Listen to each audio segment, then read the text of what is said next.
কুরআন পড়ে আমল করো জীবন গড়ার তরে, আধার কেটে উষার আলো আসবে নতুন করে, আধার কেটে উষার আলো আসবে নতুন করে।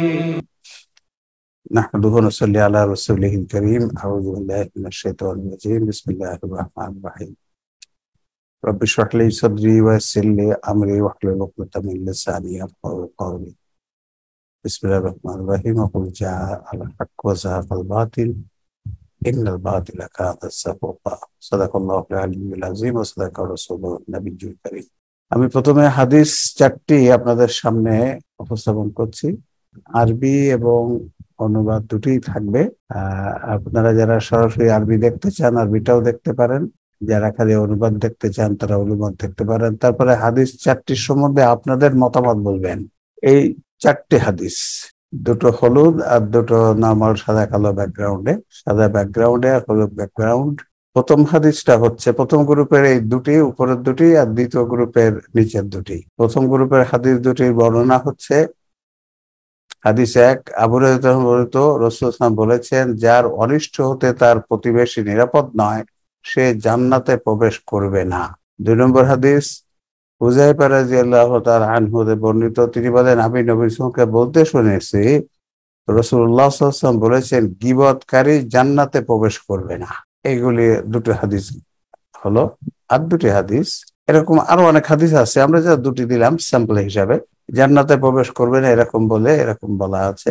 অন্য গ্রুপের দুটি হাদিস, উবাদা ইবনে সামিত রাদিয়াল্লাহু তাআলা রাসূল বলেছেন, যে ব্যক্তি সাক্ষ্য দেয় আল্লাহ ব্যতীত কোনো মাবুদ নেই, তিনি এক, তার কোনো শরীক নেই, মুহাম্মদ সাল্লাল্লাহু আলাইহি দাস এবং রাসূল, ঈসাও আল্লাহর দাস ও রাসূল, তার বাদীর সন্তান ও আল্লাহর কালেমা বিশেষ যা তিনি মরিয়মের প্রতি প্রেরণ করেছিলেন, এবং তার পক্ষ থেকে প্রেরিত রূহ, এবং জান্নাত ও জাহান্নাম সত্য, আল্লাহ তাকে জান্নাত দান করবেন তার আমল যাই হোক না কেন। এটা বুখারী শরীফের হাদিস, হাদিস নাম্বার 3435। আর এটাও ওই যে উপরের 2 নম্বর, গীবতকারী জান্নাতে প্রবেশ করবে না, এটাও বুখারীর হাদিস, হাদিস নাম্বার 6056। আর ওইটা যার অনিষ্ট হতে তার প্রতিবেশী নিরাপদ নয় সে জান্নাতে প্রবেশ করে, এটা মুসলিম শরীফের হাদিস, হাদিস নম্বর 181। আর দ্বিতীয় বিভাগের 2 নম্বর হাদিসটি হচ্ছে, আনাস বলেন, নবী সাল্লাল্লাহু আলাইহি ওয়াসাল্লাম বলেছেন, আমার উম্মতের কবিরা গুনাহগারীগণ আমার শাফাত লাভ করবে। আবু দাউদ হাদিস নম্বর 4741। এই যে চারটে হাদিস সবগুলোই কিন্তু সহিহ হাদিস, সহিহ বুখারী, মুসলিম, আবু দাউদ এসব গ্রন্থের হাদিস। এখন এই চারটি হাদিস সম্বন্ধে প্রথম দুটি বক্তব্য হচ্ছে এটি, আর দ্বিতীয় দুটি বক্তব্য, এইটার প্রথম অংশের বক্তব্য যার ঈমান এনেছে, ঈমান আনা, ঈমান থাকলে সে জান্নাতে প্রবেশ করবেন তার আমল যাই থাকুক না কেন। এটাও তাই, আমার উম্মতের কবিরা গুনাহগারীগণ আমার শাফাত লাভ করবে। এই চারটে হাদিসের সবগুলোই কি, চারটেই সহিহ হাদিস, সবগুলোই কি গ্রহণযোগ্য, নাকি কোনোটা গ্রহণযোগ্য নয়? এ ব্যাপারে আপনারা বলবেন, এবং তার যুক্তি বলতে হবে, দলিল বলতে হবে, খালি বললে হবে না। এটা হচ্ছে যে ঈমান লা ইলাহা ইল্লাল্লাহ বলবে, প্রথম অংশটুকুর অর্থ হচ্ছে লা ইলাহা ইল্লাল্লাহ বলবে, আল্লাহ তাকে জান্নাত দান করবেন তার আমল যাই থাকুক না কেন। আদখালাহুল্লাহুল জান্নাতা আলা মা কানা মিন আমালিন। এইটা হচ্ছে দ্বিতীয় গ্রুপের প্রথম হাদিস। আর দ্বিতীয় গ্রুপের 2 নম্বর হাদিস, উম্মতের কবিরা গুনাহগারীগণ আমার শাফাত লাভ করবে। এখন আপনারা বলুন যে কি এখন করা, এই চারটে হাদিসের ব্যাপারে আমাদের মতামত কি হবে? দুই গ্রুপে চারটে হাদিস, এরকম হাদিস গ্রন্থে দেখা যায়, এরকম হাদিস আছে। এই প্রথম গ্রুপেও অনেক হাদিস আছে, আবার দ্বিতীয় গ্রুপেও অনেক হাদিস আছে।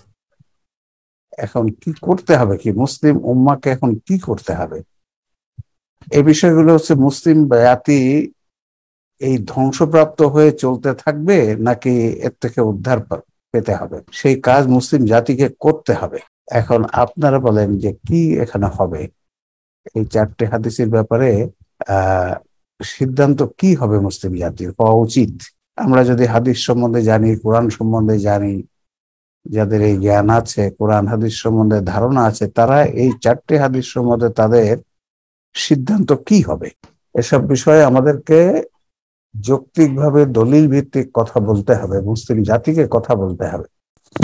আসসালামু আলাইকুম ওয়া রাহমাতুল্লাহ স্যার। ওয়ালাইকুম আসসালাম। 4টে হাদিস আমি আবার আপনার সামনে নিয়ে আসছি, আপনি বলবেন 2 গ্রুপের 4টে হাদিস। প্রথম গ্রুপ হচ্ছে এটা সাদা ব্যাকগ্রাউন্ড কালো অক্ষর, আর দ্বিতীয় গ্রুপ হচ্ছে হলুদ ব্যাকগ্রাউন্ড কালো অক্ষর। এই ব্যাপারে সিদ্ধান্ত কি হবে মুসলিম জাতির?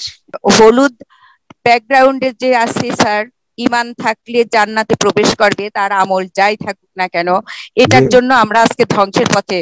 কারণ স্যার ম্যাক্সিমাম লোকই এখন বলে, মানে আমরা শুনি যে আমাদের নবী করিম সাল্লাল্লাহু আলাইহি সাল্লাম সেজদায় পড়ে ইয়া উম্মতি করবেন, যতক্ষণ না তার একটা উম্মত জাহান্নামে থাকবে উনি ততক্ষণ জান্নাতে প্রবেশ করবেন না। সেটা আমরা এই হাদিস বলি, অন্য হাদিস না। এই হাদিস এটা তো বুখারীর হাদিস, বুখারীর হাদিস, সহিহ হাদিস। এটা কোরআনের বিরোধী, এই হাদিসটা কোরআনের বিরোধী হাদিস স্যার। তা কিন্তু এটা যে বুখারীর সহিহ হাদিস, তা কি তখন কি বলবেন আপনি?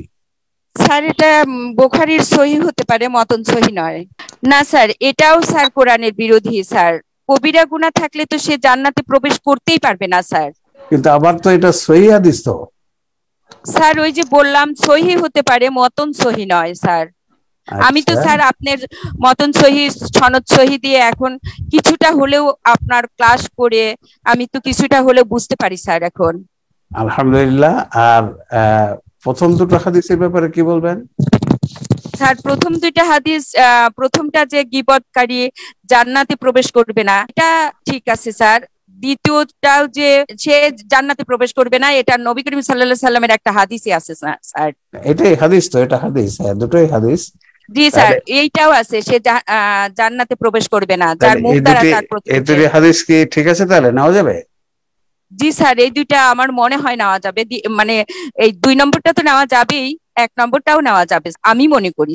ঠিক আছে, উনি যেটা মনে করেছেন উনি বলেছেন, এবং উনি সেটা বলিষ্ঠ ভাবেই বলেছেন। আলহামদুলিল্লাহ। জাফর আহমেদ সাহেবের কাছ থেকে কি বলবেন? আসসালামু আলাইকুম ওয়া রাহমাতুল্লাহ। প্রথম যে 2টা হাদিস, যার অনিষ্ট হতে তার প্রতিবেশী নিরাপদ নয়, সে জান্নাতে প্রবেশ করবে না। আর পরবর্তী হাদিস যেটা যে বলছেন যে যিনি গীবতকারী, আল গীবাত আশাদ্দু মিনাজ জিনা, যে কথা আমরা বলি, গীবতকারী জান্নাতে প্রবেশ করে, এই 2টার ভিতরে একটা সমন্বয় আছে। বাট বাকি 2টার সাথে ওই হাদিসের মধ্যে ইখতিলাফ দেখা যাচ্ছে।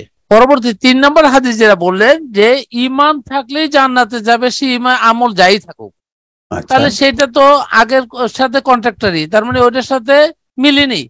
তারপরে চতুর্থ যেটা আছে সেটা বলছে কবিরা গুনাহ থাকলেও সে উম্মতকে সবাইকে শাফায়াত লাভ করবে।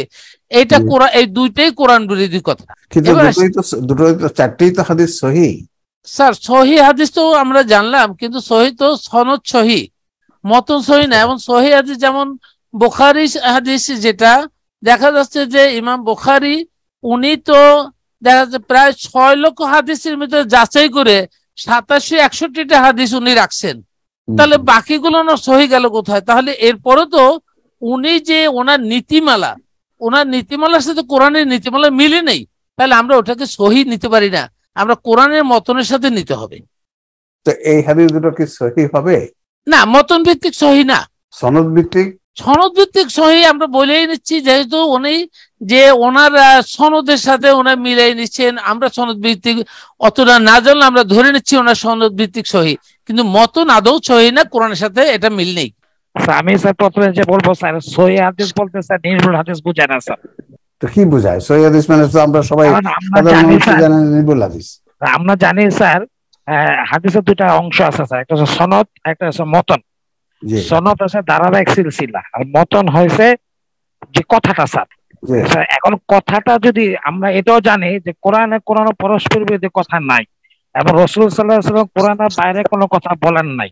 মতন যদি কোরআন বিরোধী হয়, আমরা এখন দেখতেছি সনদ যদি সঠিক সহি থাকলেও মতন কোরআন বিরোধী, কারণ কোরআনে সকল মৌলিক কথা বলা আছে, একটা অমৌলিক কথা বলা আছে। আর রাসূল সাল্লাল্লাহু আলাইহি ওয়াসাল্লাম যেহেতু কোরআনের বাইরে কোনো কথা বলেন নাই, অতএব সনদের ভিত্তিতে এটা আসতে পারে, কিন্তু মতন টোটাল কোরআন বিরোধী, কারণ রাসূল সাল্লাল্লাহু আলাইহি ওয়াসাল্লাম যেটা কোরআন বলেন নাই সেটা বলেন নাই। এখন সেটা বুখারী মুসলিম যে গ্রন্থে থাকুক না কেন, কোরআনে যে সকল মৌলিক কথা বলা আছে এই কথাটা কোথায় পাওয়া গেল? অনেকগুলো আয়াত আছে স্যার। কেমন কি আছে সে আয়াতের বক্তব্য? একটা আয়াত আছে যে আমি কোরআনে কোনো কিছু বাদ দেইনি, মৌলিক অমৌলিক কিছুই বাদ দেয়নি, তাই যদি বলে কেউ? না স্যার, মৌলিক অমৌলিক বাদ বলতে স্যার বোঝাচ্ছে যে কোরআনে সকল মৌলিক কথা আছে, একটা অমৌলিক কথা বলা আছে। এই দুটিও সহিহ হাদিস, এই দুটিও সহিহ হাদিস। জি স্যার, না নিচের দুইটা আছে যে হলুদ কালারের স্যার, এটা কোরআন বিরোধী হাদিস। রাসূল সাল্লাল্লাহু আলাইহি ওয়াসাল্লাম ধরনের কথা কোনো বলতে পারেন না, কারণ আমরা জানি যে আমল যাই থাকুক না কেন এর মধ্যে কবিরা গুনাহ থাকতে পারে, কবিরা গুনাহ মাফ পাওয়ার পদ্ধতি আল্লাহ বলে দিয়েছেন। আচ্ছা, এখন রাসূল সাল্লাল্লাহু আলাইহি ওয়াসাল্লাম এই ধরনের কথা বলতে, আমল যাই থাকে চিনাকারী বা অনেক শিরক করছে, এটা পদ্ধতি আল্লাহ বলে দিয়েছেন। এখন যদি মৌলিক না দিলে স্যার আমরা অমৌলিক পড়ি স্যার, তাহলে অবশ্যই বিভ্রান্ত হবে স্যার। এই হাদিস, এই হলুদ ব্যাকগ্রাউন্ডের হাদিস দুটো কি সহিহ হাদিস? জি না স্যার, এটা সহিহ হাদিস না, এটা কারণ এটা সম্ভবত জাল হাদিস স্যার। কারণ আমরা জানি স্যার হাদিস স্যার শুনে শুনে আসছে স্যার, এদিকে অবশ্যই কোরআন বিরোধী মতনটা, তাহলে এটা সহিহ হাদিস নয়। আচ্ছা ঠিক স্যার, আর সহিহ হাদিস বলতে স্যার নির্ভুল হাদিস না স্যার। আচ্ছা ঠিক আছে। আমাদের যার অনিষ্ট হতে তার প্রতিবেশী নিরাপদ নয়, সে জান্নাতে প্রবেশ করবে না। স্যার হাদিসের মূলনীতি অনুসারে এটা ঠিক আছে স্যার, যার অনিষ্ট হতে তার প্রতিবেশী নিরাপদ নয় সে জান্নাতে প্রবেশ করবে না, কারণ মানুষকে সৃষ্টি করা হয়েছে স্যার মানুষের কল্যাণের জন্য। 3-110 নম্বর আয়াতে আমরা দেখছি, এবং আরো অনেক আয়াতই আছে স্যার। আচ্ছা, 2 নম্বরটা? 2 নম্বর হলো গীবতকারী জান্নাতে প্রবেশ করবে না। স্যার এটা আমরা হুমাযা সূরা, হুমাযা সূরাতে দেখতে পাচ্ছি স্যার যে গীবতকারী জান্নাতে প্রবেশ করবে না এবং দুর্ভোগ তাদের জন্য, এটা বলা আছে স্যার। আচ্ছা, তাহলে এই দুটো হলুদ দুটো কি হবে? আচ্ছা, আমল যাই থাকুক না কেন, এটা তো স্যার হাদিসের মূলনীতি অনুসারে এটা হবে না স্যার। হাদিসের মূলনীতি তো হলো যে কোরআনের সম্পূরক হবে, অতিরিক্ত হবে, কিন্তু কোরআনের বিপরীত হবে না। আচ্ছা, তাহলে স্যার আমল তো বাদ দেওয়া যাবে না, ঈমান থাকলে আমল পাশাপাশি থাকতেই হবে। আচ্ছা, আর পরেরটা আমল যদি ভিন্ন হয় তাহলে সেটা হবে না। এটা কবিরা গুনাহ হলেন শাফাআত লাভ করবে। স্যার এখানে তো আমরা মনে হয় যে স্যার একটু 4-48 নম্বর আয়াতে তো বলা আছে স্যার যে কবিরা গুনাহগারীগণ যদি তওবা না করে মারা যায় তাহলে তাদের জন্য শাফাআত হবে না স্যার, তারা তো শাফাআত লাভ করবে না, নবী করিম সাল্লাল্লাহু আলাইহি ওয়াসাল্লামকে তো অনুমতি দেওয়া হবে না স্যার। আচ্ছা, তাহলে আমরা প্রথম দুটো হাদিসও সহিহ, দ্বিতীয় হাদিস দুটো সহিহ, এখন তাহলে কি পরের দুটোকে আমরা সহিহ বলবো না? না স্যার, এটা কোরআনের বিপরীত তো স্যার, এবং অন্য হাদিসেরও বিপরীত। তাহলে এটা কি আমরা বলবো এটা সহিহ না, তাই বলবো না অন্য কিছু বলবো? বলবো স্যার, আমরা সহিহ নাই বলবো। জি স্যার, আসসালামু আলাইকুম ওয়া রাহমাতুল্লাহ। প্রথম দুইটা হাদিস হচ্ছে যে কি প্রতিবেশী নিরাপদ নয়, যে রাসূল সাল্লাল্লাহু আলাইহি ওয়াসাল্লাম বলেছেন যার অনিষ্ট হতে তার প্রতিবেশী নিরাপদ নয় সে জান্নাতে প্রবেশ করবে না, এটা কোরআনের সাথে একেবারে সম্পূরক। সূরা নিসা 36 নম্বর আয়াতে আল্লাহ বলেছেন যে দূর প্রতিবেশী নিকট প্রতিবেশী, দুই প্রতিবেশী নিকট প্রতিবেশী দূর প্রতিবেশী একেবারে সমানভাবে বলেছে, তাদের সাথে সদ্ব্যবহার করবে। নিশ্চয়ই আল্লাহ কোনো দাম্ভিক অহংকারীকে পছন্দ করেন না। তাহলে এটা একেবারে কোরআনের সাথে সম্পূরক, অবশ্যই এটা সহিহ হাদিস। দ্বিতীয়টা হচ্ছে গীবতকারী জান্নাতে প্রবেশ করবে না, এটাও কোরআনের অনেক আয়াতের সাথে সম্পূরক। এটা হচ্ছে যে বলছে যে মরা ভাইয়ের গোশত খেতে পছন্দ করো, মানে মরা ভাইয়ের গোশত খাওয়ার মতো জঘন্য আর শাস্তি আল্লাহ ঘোষণা করেছেন। তাহলে পরের দুটো কি বলবেন? এই দুটো তো পরের দুটো হচ্ছে আমল যাই থাকুক না কেন একেবারে কোরআনের সাথে সম্পূর্ণ সাংঘর্ষিক, যেটা বলছে ইয়া আইয়ুহাল্লাযিনা আমানু ওয়া আমিলুস সলিহাত, ঈমান ব্যতীত আমল কবুল হবে না, আমল ব্যতীত ঈমানও গ্রহণযোগ্য হবে না। সব জায়গায় আল্লাহ শর্ত রেখেছেন যে আমল এবং ঈমান এবং আমলুস সলিহ দুটাই হবে। তো আমল যদি খারাপ থাকে তাহলে সে কখনো হবে না, এটা কোরআনের সাথে সাংঘর্ষিক। এটা 2 নম্বরটা হলো 2 নম্বর। না, কখনোই না, কারণ এটাও কোরআনের সাথে সাংঘর্ষিক। কবিরা গুনাহগার যদি তওবা করে মাফ করিয়ে না নেয়, তাহলে সে সরাসরি অনয় টিকিটে জাহান্নামে চলে যাবে। আর শাফায়াত তো হবেই না, উল্টা রাসূল সাল্লাল্লাহু আলাইহি ওয়াসাল্লাম উল্টা তার নামে মামলা দায়ের করবে, যে বলবে যে ইয়া রব, এরা তো আমার কোরআনকে পরিত্যাজ্য রূপে গ্রহণ করেছিল, উল্টা আর কি সাক্ষ্য দেবে। শাফায়াত তো দূরে থাক, তাহলে এটা কোরআনের সাথে সম্পূর্ণ সাংঘর্ষিক বিপরীত কথা। কিন্তু এই হাদিস দুটো তো সহিহ হাদিস, আপনি কি বলবেন? সহিহ হাদিস তো, এই দুটো তো সহিহ গ্রন্থে আছে। হ্যাঁ, সহিহ বলতে আমরা সঠিক বুঝি, সেটা সহিহ হাদিস নয় না, সনদ সহিহ। সনদ সহিহ হলেই আমরা সহিহ বলবো না। যে হাদিস কোরআনের সাথে বিপরীত সাংঘর্ষিক, সেটা আমরা সহিহ হাদিস হিসেবে ধরবো না। এটা হচ্ছে সনদ মতে সহিহ, মতন সহিহ না, সেজন্য আমরা এটাকে সহিহ হাদিস বলে গ্রহণ করব না। এই হাদিস সম্বন্ধে যদি বিশ্বের মুসলমানদের মতামত দিতে বলা হয়, তাহলে যে সমস্ত কথা শোনা যাবে সেটা অবাক হয়ে যাওয়ার মতো কথা। আর আজকে এখানে আমরা যেটা শুনতে পাচ্ছি সেটা আর এক ভিন্ন ধারার কথা শুনতে পাচ্ছি। আচ্ছা, দেখা যাক দেখে অন্যরা কি বলেন। মোল্লা হোসেন বিন আমজাদ, উনি খতিব, খুলনা একটা বড় মসজিদের খতিব। আপনি কি বলবেন? আসসালামু আলাইকুম ওয়া রাহমাতুল্লাহ। স্যার, ওয়ালাইকুম আসসালাম। সহিহ কথাটা বাংলায় ব্যবহার হওয়া শুরু হয়ে গেছে, যদিও আরবি শব্দ, এবং আমরা বিশুদ্ধ মনে করি। সহিহ মানে আমরা বিশুদ্ধ মনে করি, এটা একটা বিষয়। কিন্তু হাদিসের পরিভাষায় সহিহ বলতে 5টা শর্ত পূরণ থাকলে আর কি, বুখারী এবং মুসলিমে যে 5টা শর্ত আছে, শর্ত পূরণ থাকলে কোন সনদের ভিতরে, মানে বর্ণনা সূত্রের ভিতরে ওই 5টা শর্ত পূরণ থাকলে সেই হাদিস সহিহ। যদিও তা কোরআনের বিপরীত হয়, বা যদিও সেটা আকলের বিপরীত হয়, প্রতিষ্ঠিত বিজ্ঞানের বিপরীত হয়, বা অন্য হাদিসের বিপরীত হয়, তারপরও সহিহ, মানে এটা হলো শর্ত। কিন্তু প্রকৃতপক্ষে হাদিস যে মূলনীতি আমরা জানি যে 4টে মূলনীতি আছে, যে সেটা কোরআনের বিরোধী হতে পারবে না, অন্যান্য হাদিসের সাথে পাশাপাশি রেখে সিদ্ধান্ত নিতে হবে, প্রতিষ্ঠিত বিজ্ঞানের বিপরীত হতে পারবে না, এবং আকলে সালিমের বিপরীত হতে পারবে না। তো সেক্ষেত্রে আমার প্রথম 2টা হাদিস মিলালে দেখতে পাই যে সেটা 2টা হাদিসই কোরআনের সমর্থক। কোরআনের অন্যান্য যে আয়াতগুলো ইতিমধ্যে আমাদের বিভিন্ন আলোচকরা বলেছেন, সেই আয়াতগুলোর অতিরিক্ত ব্যাখ্যা বলা যেতে পারে। সেই সব প্রথম 2টো হাদিস অন্যান্য হাদিসের সাথেও আপনার সম্পর্ক, এবং সেটা আকলের সাথেও আকল, সহিহ আকল বা আকলে সালিমের সমর্থক, এবং প্রতিষ্ঠিত বিজ্ঞানের সাথেও তার কোনো সাংঘর্ষিক কোনো ভিন্নতা নেই।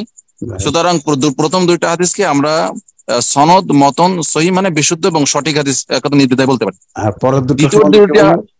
পরের দুটো যে হাদিস, তার সে 2টা হাদিসের ক্ষেত্রে যদিও যেহেতু সহিহ গ্রন্থে আছে, সুতরাং সনদ সহিহ কথা বলা যাচ্ছে আমাদের পক্ষ থেকে, এতটুকু আমরা বুঝতে পারি যে হাদিস দুটো সনদ সহিহ আর কি। কিন্তু বক্তব্য যখন আমরা মিলাতে যাচ্ছি, তখন অন্যান্য অনেকগুলো হাদিসের বিপরীত এবং কোরআনের স্পষ্ট বক্তব্যের বিপরীত। জি স্যার, পরের 2টা হাদিস আমরা দেখতে পাই যে কোরআনের স্পষ্ট বিপরীত, কোরআনের অন্য অনেকগুলো আয়াতের বিপরীত, এবং অনেক অন্যান্য হাদিসগুলো যদি এই বক্তব্য বা সংশ্লিষ্ট হাদিসগুলোর পাশাপাশি রাখি, তাও একেবারে স্পষ্ট বিপরীত, এবং তা আকলে সলিমের একেবারে বিপরীত। যেহেতু একটা মানুষ ঈমান আনার পরে সারা জীবন অপকর্ম করবে আর ঈমানের বদলতে সে জান্নাত পেয়ে যাবে, তাহলে আমি অনেকের কাছে প্রশ্ন করি যে আপনারা একটু বলেন তো, যে মুনাফিক কাকে বলা হয় আর গুনাহগার মুসলিম কাকে বলে, আমাকে একটু আলাদা করে বোঝান। অনেকে জবাব দিতে পারেনি যে কে গুনাহগার মুসলিম আর কে মুনাফিক। এটা যখন বোঝা যাচ্ছে না, পার্থক্য করা যাচ্ছে না, তাহলে আপনি গুনাহগার মুসলিমকে একদিন জান্নাতে বেরিয়ে যাবে আর মুনাফিক চিরস্থায়ী জাহান্নামে যাবে, তাহলে এই 2টা পার্থক্য করে দেন আমাকে। কিন্তু অনেকে দিতে পারে না স্যার এটা। তো সার্বিক বিচারে পরে 2টা হাদিস কোনোভাবেই সহিহ হতে পারে না, মানে বিশুদ্ধ হতে পারে না, সঠিক হাদিস হতে পারে না। সেক্ষেত্রে আমরা বলতে পারি সনদ সহিহ, কিন্তু মতন কোন প্রকার সহিহ নাই পরের 2টা হাদিসের ক্ষেত্রে, কথা স্পষ্ট বলা যেতে পারে। আলহামদুলিল্লাহ, আমরা শুনলাম। জি, আমরা তাইয়্যিবুর রহমান সাহেবের কাছ থেকে একটু শুনতে চাই, আপনি কি বলবেন? এটা সুস্পষ্ট, আমরা মতনের পরিপন্থী হলে সেটাকে গ্রহণ করব না। সনদ যদি নাও থাকে, যদি মতনের সাথে অ্যাকসেপ্টেড হয়, সেটাকে আমরা গ্রহণ করব। এখানে উপরের 2টা যে হাদিস দেখলাম, যার অনিষ্ট হতে তার প্রতিবেশী নিরাপদ নয়, সে জাহান্নামী, মূল কনসেপ্টটা এটা আমরা প্রথমে কোরআন দিয়ে যাচাই করি। তাছাড়াও আমাদের হোসাইন ভাই যেটা বললেন, হাদিসের নীতি আছে, 1 নম্বর নীতি হচ্ছে কোরআন দিয়ে যাচাই করা। এটা যাচাই করলে আমরা দেখি সূরা আহজাবে আল্লাহ বলেছেন, যারা মুমিন পুরুষ ও নারীদের বিনা অপরাধে কষ্ট দেয়, তারা মিথ্যা ও পাপের বোঝা বহন করে। তাহলে প্রতিবেশী তো মুমিন পুরুষ হতে পারে, মুমিন মহিলা, এবং অন্যত্র বলা হচ্ছে কারোর উপরে জুলুম করা যাবে না। কোরআনে অনেক আয়াত আছে, বিভিন্ন ভাবে গেলে অনেক আয়াত আছে, এটা সরাসরি পরিপন্থী। সুতরাং না, এটা সরাসরি মিল হচ্ছে, সুতরাং এই হাদিসটা সহিহ 100% সহি। 2 নম্বরটা গীবতকারী জান্নাতে প্রবেশ করতে পারবে না, সূরা হুজরাত এবং সূরা হুমাজা থেকে আমরা এটা দেখতে পারি। পরের দুটো হলুদ পরের দুইটা ঈমান থাকলেই জান্নাতে প্রবেশ করবে, যার ঈমান থাকবে তার আমল আর যাই হোক না কেন। এটা একটা অ্যাবসার্ড কথা, কারণ কোরআনে সুস্পষ্ট ভাবে ঈমান ও আমল, আমানু ও আমিলুস সালেহ বলা আছে, শুধু ঈমান তো কোথাও বলা হয়নি। হ্যাঁ, ঈমান থাকলে অবশ্যই ঈমানের প্রাথমিক দাবি হচ্ছে সৎকর্ম, কিন্তু ঈমান ছাড়া যেমন সৎকর্মের মূল্য নেই, আবার সৎকর্ম ছাড়া শুধু ঈমান এটাও গ্রহণযোগ্য হবে না। এটা কোরআনে অনেক আয়াত আছে, সূরা আসর পড়লেও বুঝতে পারে, এবং অসংখ্য আয়াত আছে। সেই ক্ষেত্রে এখানে যেটা যে বলা আছে যে ঈমান থাকলেই আমল যাই হোক না কেন, এটা একটা কমপ্লিটলি কোরআনের বিপরীত কথা। সুতরাং এটা মোটেও সহিহ হাদিস না। নবীজি এই কথা বলতেই পারেন না, বললে সূরা হাক্কা অনুযায়ী আল্লাহ তার কণ্ঠ ছিঁড়ে ফেলতেন। তাহলে এটাকে আমরা সহিহ হাদিস বলবো না? প্রশ্নই ওঠে না। সহিহ হাদিস বললে আমাদের ঈমান থাকবে না, তাহলে কোরআনকে আমরা তাহলে মিথ্যা বলবো? আচ্ছা, যে কোনো একটাকে সহিহ ধরলে তো আরেকটা তো মিথ্যা বলতে হয়, তাহলে মানদণ্ড আমরা কোনটাকে ধরবো সেটা এখানে দেখতে হবে। কিন্তু এটা তো বুখারীতে আছে। হ্যাঁ, অবশ্যই আছে, আমরা এটাকে সাপোর্ট করি, সনদ আছে, সেটা ঠিক আছে, কিন্তু তাই বলে কোরআনের সঙ্গে বুখারী, কোরআনের বিপরীতের বুখারী স্যার তো নিজেও তো কয়েক লক্ষ হাদিসকে বাদ দিয়েছেন। হয়তো এটা উনি ভুলে গেছেন, বাদ পড়ে গেছে, বা কেউ ওনার বইয়ের মধ্যে লিখে যেতে পারে। এটা তো কোরআনের, এখানে কোনো প্রশ্নাতীত ভাবে আমাদের ঈমানের দাবি এটা, যে কোরআনে যদি সুস্পষ্ট কোরআনের পরিপন্থী হয় সেটাকে গ্রহণ করা সহিহ বলার প্রশ্নই ওঠে না। নবীজিও সহিহ বলেন, কবিরা গুনাহগারগণ আমার শাফায়াত প্রাপ্ত হবে। এটা কোনো কথা হলো? তাহলে তো আর গুনাহ করা না করা, আমরা তো বোকা। এই কথাটাকে যদি সহিহ ধরি তাহলে আমরাও গুনাহ করতে থাকি, নবীজির শাফায়াত তো পাবোই। এটাও এত সস্তা না। সূরা আয়াতুল কুরসিতে আল্লাহ বলেছেন, যাকে আমি অনুমতি দেব তিনি শাফায়াত। তার চেয়ে বড় কথা যে আল্লাহ কুরআন পাকে বলেছেন যে তোমরা বড় বড় অপরাধ থেকে বেঁচে থাকলে ছোট পাপগুলো বিমোচন করবে। এছাড়াও চিরস্থায়ী জাহান্নামের কথা আছে প্রতিটা কবিরা গুনার ক্ষেত্রে। আমি কয়েকটা আয়াতের রেফারেন্স দিতে পারি, সূরা তাওবার 68। আর দরকার নাই, ঠিক আছে, আলহামদুলিল্লাহ। তাহলে পরের দুটো হলুদ ব্যাকগ্রাউন্ডের হাদিসগুলোকে আপনি সহিহ বলতে চান না? আল্লাহ বলেন নাই, তাই আমি বলতে চাই। প্রচলিত মতে তো এটা সহিহ বলা হচ্ছে। আচ্ছা, এবার আমরা মাওলানা আব্দুল মান্নান সাহেব বগুড়ার, আপনার কাছ থেকে এই 4টে হাদিস সম্বন্ধে আপনার মতামত জানতে চাইব। আসসালামু আলাইকুম রাহমাতুল্লাহ। জি স্যার, প্রথম গ্রুপের 2টি হাদিস সম্বন্ধে আমার বক্তব্য হলো যে প্রতিবেশীর অনিষ্ট থেকে যে ব্যক্তি নিরাপদ নয় বা তিনি জান্নাতে যাবেন, এই হাদিসটা এটা কোরআনের সাথে সামঞ্জস্যশীল। এটা ওয়ালতাকুম মিনকুম উম্মাতুন ইয়াদউনা ইলাল খায়র, ওই আয়াতটা আমি মানে ইঙ্গিতে বললাম আর কি। এখানে প্রশ্ন যেটা মাওলানা সাহেব, যে এই দুটো এটাও তো সহিহ হাদিস, নিচের দুটো সহিহ হাদিস, তা আমরা এখন কি করব তাহলে? সহিহ হাদিস যেটা কোরআনের সাথে যেটা মিল আছে সেটা হলো সহিহ হাদিস, আর যেটা কোরআনের সাথে নাই এই হাদিসটাকে আমরা সহিহ বলবো না, মাউদু বলবো।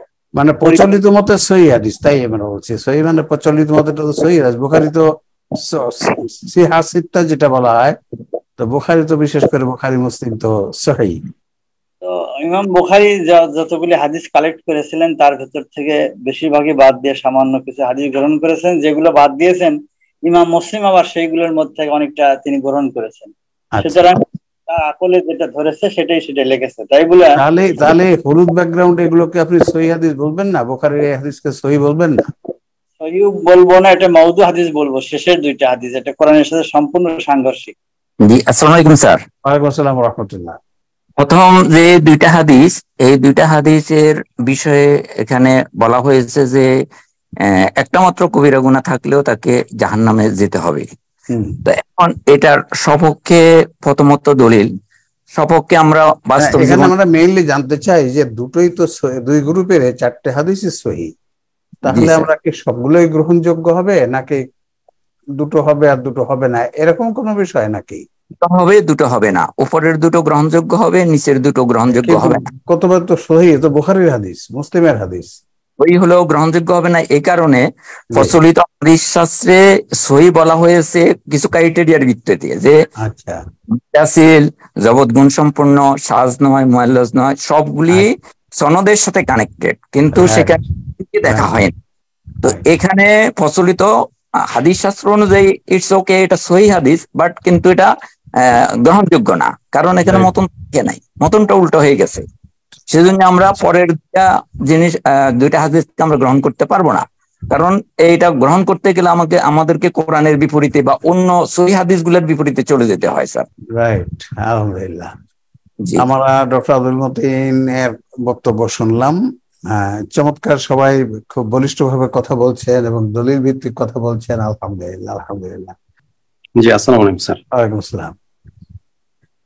স্যার, হাদিস এটা কি সঠিক নাকি সঠিক নয় সেটা বের করার জন্য তো যেমন আমাদের জন্য কোরআন রয়েছেন, যেটা আল্লাহ প্রদত্ত মূল প্রমাণিত জ্ঞান, আর হাদিস হচ্ছে কোরআনের ব্যাখ্যা এবং অতিরিক্ত, কিন্তু কখনোই বিপরীত হবে না। সহিহ হাদিস তো, এত বুখারী মুসলিমের হাদিস, এটাও সহিহ, এ দুটোও সহিহ। তখন আমরা জি স্যার, এটা সহিহ বলতে আমরা প্রচলিত সহিহটাকে, সেটা হচ্ছে সনদ সহিহ। আমাদেরকে মতন সহিহটা দেখতে হবে।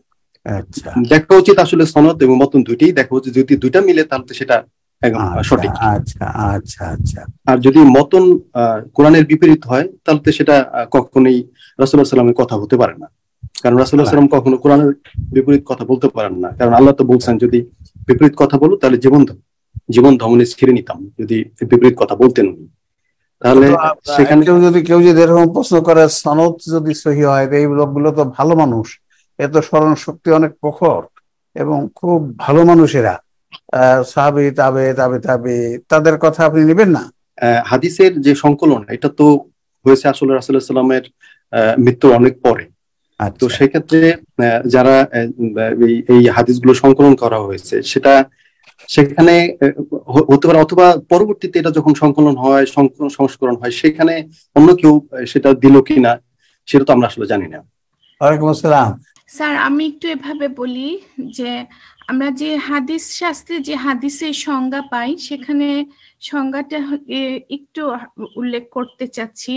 সেটা হচ্ছে যে রাসূল সাল্লাল্লাহু আলাইহি ইন্তেকালের পর 4 স্তরের ইমানের দাবিদার ব্যক্তিদের রাসূল সাল্লাল্লাহু কথা, কাজ ও অনুমোদনের ভাব বর্ণনা হাদিস শাস্ত্রে হাদিস। তো এখানে ইমানের দাবিদার বলতে এখানে কিন্তু আমাদের একটু ব্যক্তিগণের যে ব্যাপারটা এসে যায়। এখানে মুনাফিক বা ইসলাম বিদ্বেষীরাও কিন্তু ইমানের দাবিদার করে এবং তারা সেজন্য সনদের দ্বারা, বর্ণনাকারী সূত্রের দ্বারা যদি নেওয়া হয়ে থাকে, সেখানে তো ইমানের দাবিদার ব্যক্তিরা যে সবাই যে সত্যিকারের ইমানের দাবিদার ব্যক্তি তা তো নাও থাকতে পারে। আচ্ছা, সেই জন্য আমাদের কোরআনের সাথে সাংঘর্ষিক কোনো বক্তব্য নেওয়া যাবে না। আমাদের তাহলে আপনারই হচ্ছে যে ওখানে যে সনদে যাদের নাম আছে তাদের মধ্যে সত্যিকার ভাবে গ্রহণযোগ্য ব্যক্তি নাও থাকতে পারে, যার জন্য আমাদের হাদিসগুলোর মধ্যে যদি কেউ বলে যে এরা তো সনদ সহিহ, তখন আমরা এরকম কথা বলবো। আচ্ছা, ঠিক আছে, আলহামদুলিল্লাহ। আসসালামু আলাইকুম স্যার। ওয়ালাইকুম আসসালাম ওয়া রাহমাতুল্লাহ। জি স্যার, মানে হাদিসের সংজ্ঞা স্যার, যেটা কয়েকটা শর্তের কথা বলা আছে, 5টা শর্তের কথা। তার ভিতরে একটা হচ্ছে মুত্তাসিল সনদ, বর্ণনাকারীগণ জবত সম্পন্ন হবে, আদল সম্পন্ন হবে এবং সাজ হবে না, মুআল্লাল হবে না। এই 5টা বৈশিষ্ট্যকেই স্যার যদি একটু অ্যানালাইসিস করা হয় তাহলে দেখা যাবে সেখানে শুধুমাত্র বর্ণনাকারীগণের বৈশিষ্ট্যের দিকে মাথায় রেখে, তাদের গুণাগুণের কথা মাথায় রেখে মূলত হাদিসগুলো সহিহ বলা হয়েছে। সুতরাং আমরা বলতে পারি সহিহ হাদিস বলতে যেটা বোঝা, সেটা একেবারেই সনদের ভিত্তিতে সহিহ ধরা হয়েছে। এখানে মতনটাকে কোথাও মানে আমলেই নেওয়া হয় না, বিবেচনায় নেওয়াই হয় না। সহিহ হলেও সেটা নেওয়া যাবে না, কারণ হলো ওগুলো স্যার কোরআনের বিপরীত স্যার। আচ্ছা, এখন তাহলে পরের দুটো হাদিস সম্বন্ধে আমরা কি বলবো? এটা তো সহিহ হাদিস, তাহলে কি আমরা বলবো এটা সহিহ নয়? বলবো যে সনদ সহিহ হাদিস, মতন সহিহ হাদিস নয়, তাই বলবো। এইটা বলবো যে এটা সনদ সহিহ কিন্তু মতন সহিহ নয়, মতন সহিহ। জি স্যার। হাদিস নিয়ে স্যার মুসলিম জাতিকে স্যার কয়েকটা ক্যাটাগরিতে করতে হবে। সেটা হচ্ছে যে সনদ ও মতন সহিহ হাদিস বের করতে হবে, যেটা কিওরে বের করেছে আলহামদুলিল্লাহ। আর তারপর আরেকটা ক্যাটাগরিতে যাবে যে সনদ সহিহ নয় কিন্তু মতন সহিহ। আচ্ছা, আর আরেকটা ক্যাটাগরি হবে সনদ সহিহ নয়, মতন সহিহ নয়। 3টা ক্যাটাগরিতে হাদিস আমি মনে করেছি নতুন করে সংকলন বের করতে হবে আমি মনে করি। স্যার পরের 2টি হাদিসে কেন যে স্যার মানে সহিহ হবে না, সে অনেক ব্যাখ্যা স্যার, কোরআনের অনেক আয়াতের বিপরীত, সেদিকে গেলাম না, বললাম না। রাইট, না ঠিক আছে। আমরা জানতে চাওয়া যেটা হচ্ছে তো সহিহ হাদিস, তাহলে আমরা কি করব? এবং বক্তব্য দেখা যাচ্ছে টেক্সটটা বক্তব্য বিষয়টা বিপরীত। তাহলে একজন মানুষ যদি বলে যে তো সহিহ হাদিস, আপনি এটা কি করবেন? তাহলে তখন কি বলা হবে? তখন আপনি কি বলবেন? আপনি বলেছেন, আবার একটু যদি বলেন, যদি প্রশ্ন করে যেটা তো সহিহ হাদিস, আপনি কেন গ্রহণ করবেন না? এটা কোরআনের বিপরীত সাথে মানবো না সেই কারণে, এবং সনদ দেখা হয়েছে, মতন দেখা হয়নি। ডক্টর এআই মুকুল সাহেব আছেন রাজশাহী, আপনার কাছ থেকে মতামত জানতে চাই। সালাম আলাইকুম স্যার, আমার মতামত হলো এই হাদিস নিয়ে আমাদের দেশে যারা ইসলামিক স্কলার আলেম সমাজকে এগিয়ে আসা উচিত। আমি স্যার কালকেও একজন মানে আমাদের একজন আলেমের সাথে এরকম স্যার এরকম আরো অনেক হাদিস আছে যেগুলো একবারে সরাসরি কোরআনের বিপরীত, কিন্তু প্রচলিত এত ব্যাপক প্রচলিত যে সেটা ওটার বিরুদ্ধে বলতে গেলে কথাই বলতে দেওয়া হয় না। তখন আমি ওনাকে বললাম যে এই যে দেখেন এই হাদিসটা এই এতগুলো কোরআনের বিপরীত হচ্ছে, তাহলে কেমন হবে? তখন উনি থেমে গিয়ে বলতেছেন যে এইভাবে তো চিন্তা করি নাই। তার মানে হলো স্যার এই মুহূর্তে যেটা হলো আমাদের পুরা কোরআনটা, আমি আরো দেখছি স্যার যে অধিকাংশ আমরা যারা মাদ্রাসা ব্যাকগ্রাউন্ড অধিকাংশ মানে কোরআনটা আয়ত্তে নাই। আমাদের প্রত্যেকে যারাই এই হাদিস সহিহ হাদিস বের করতে চাইলে কোরআনটা আগে আয়ত্ত আনতে হবে। পুরা কোরআন আয়ত্ত না আনলে এই হাদিস আলাদা করা অসম্ভব হয়ে যাবে।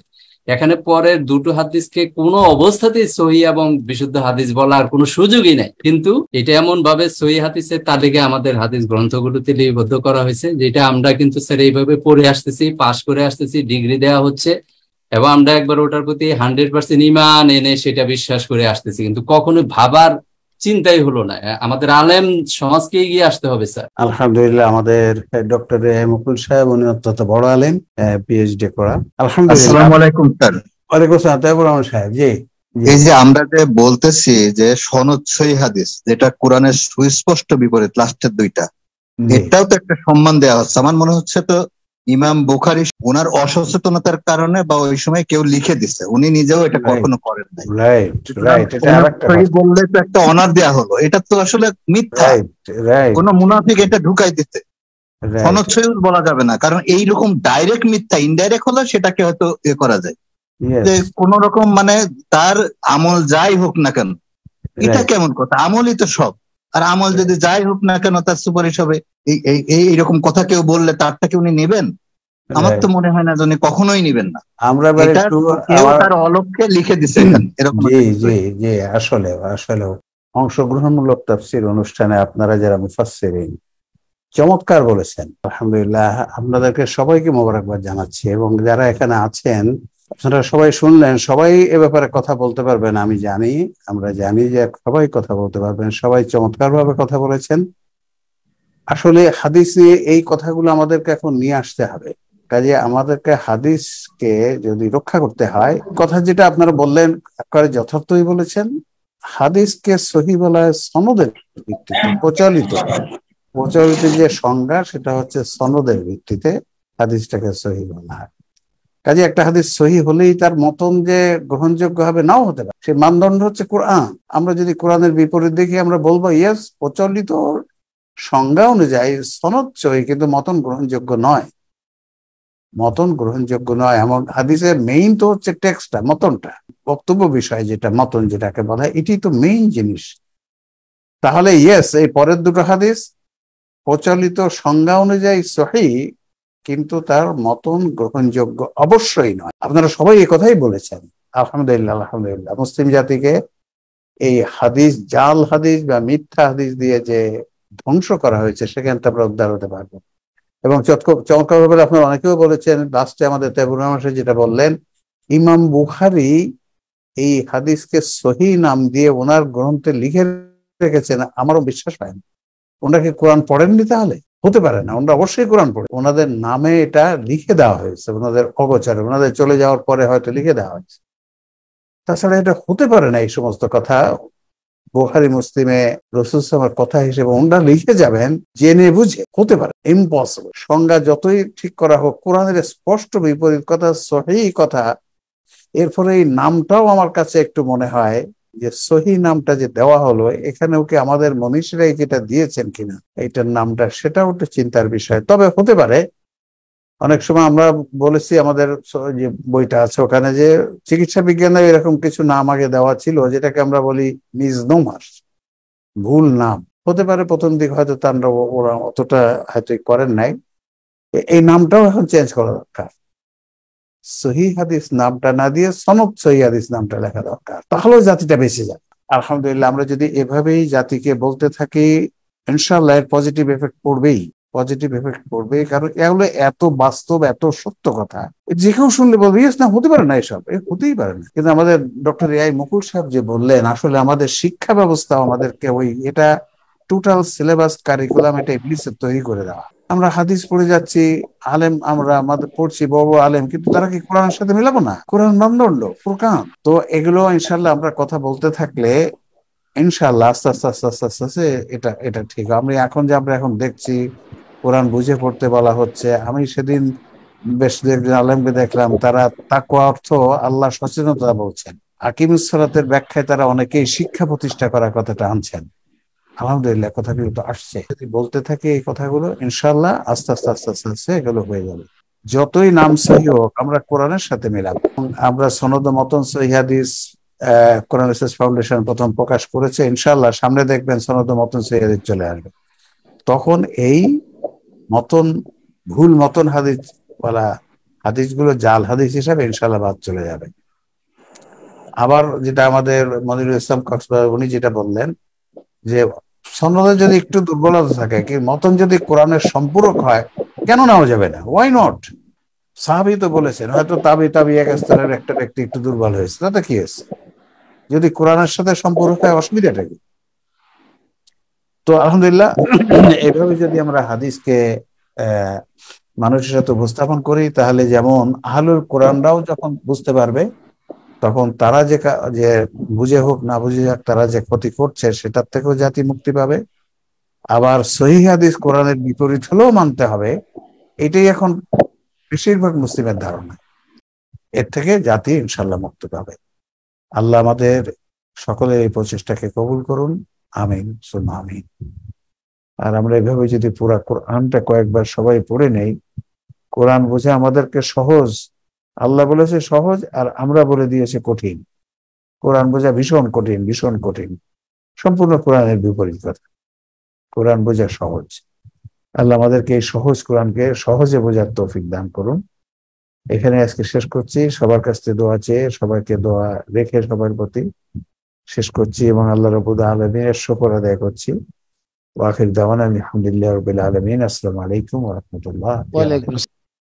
ধন্যবাদ জানাচ্ছি। আজকে হাদিসের যে ব্যাখ্যা আমরা করলাম অপূর্ব। প্রথম যে 4টে হাদিস টেস্টে ছিল অপূর্ব। এই কথাগুলো আমরা এখন ছড়িয়ে দিব মানুষের কাছে, তাহলে ইনশাআল্লাহ জাল হাদিসের, দুর্বল হাদিসের যে মহাক্ষতির থেকে এই জাতি উদ্ধার পেয়ে যাবে।